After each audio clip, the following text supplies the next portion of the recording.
Terres et vignes de l'Aube avec la Chambre d'agriculture de l'Aube. Rassemblés pour innover.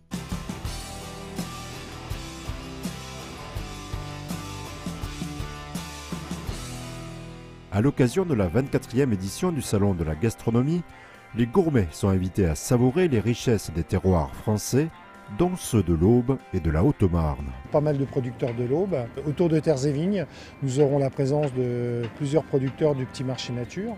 Et puis à nos côtés aussi, le miel de Saint-Foin avec Saint-Folia, les lentilles Partio, et puis bon nombre de producteurs de Haute-Marne, et dont certains font un dimanche à la campagne, donc notre événement phare du printemps. Montrer que dans l'Aube, il y a vraiment de très bons produits, une multitude de très bons produits qui sont à la disposition des consommateurs au bois. Sur tous les stands, on peut faire déjà la dégustation. Il y a aussi une autre association, Resto Solidaire, qui sera présent. Et puis tous nos producteurs aussi vont mettre en place un restaurant pour pouvoir consommer local. Près d'une centaine de stands permettront de déguster le résultat de ces savoir-faire, parfois situés à proximité.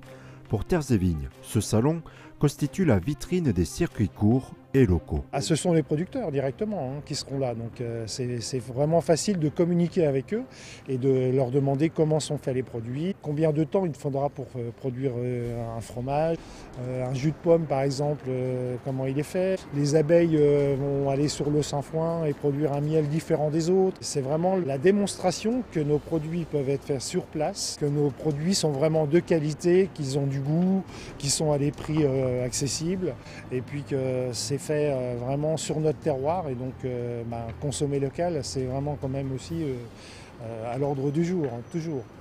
Fromage, champignons, bière, escargots, volailles, féculents, cidre, jus.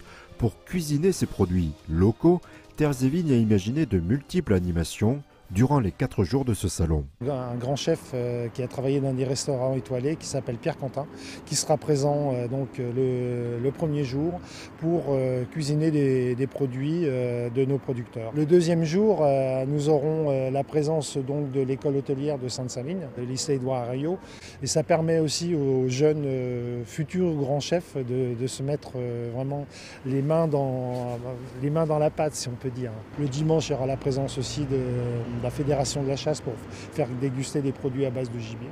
Du jeudi 10 au dimanche 13 novembre, près de 20 000 visiteurs sont attendus. Grâce à Terres et Vignes, les plus gourmands seront invités à désigner leur coup de cœur du terroir.